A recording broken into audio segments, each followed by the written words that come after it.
हा एक important formula आहे अरिथमॅटिक प्रोग्रेशनमध्ये. an is equal to a plus n minus 1 into D. म्हणजेच काय की एखादी अंकगणितीय श्रेणी आहे, जसं यामध्ये ही श्रेणी बघा, प्रत्येकांमध्ये फरक किती आहे तर 3 3चा आहे. तर या श्रेणीमध्ये एखाद्या संख्येवर मी पुढे जर म्हटलं की 10व्या 15व्या 20व्या 100व्या स्थानावर कोणती संख्या येईल तुम्हाला या फॉर्म्युल्याने काढता येईल. ठीक आहे. ज्या पदावरची संख्या काढायची आहे ना ती संख्या इथे येणार. ए म्हणजे कोणती येणार तर ही पहिली संख्या येईल.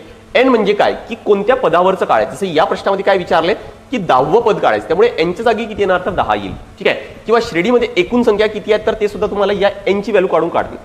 आणि डी म्हणजे काय तर डिफरन्स आहे. ठीक आहे. आपण हा प्रश्न सॉल्व्ह करून घेऊ. तुमचं पॉईंट्स जे कॉन्सेप्ट आहे तो लगेच क्लिअर होईल. n minus 1 into D. ठीक आहे.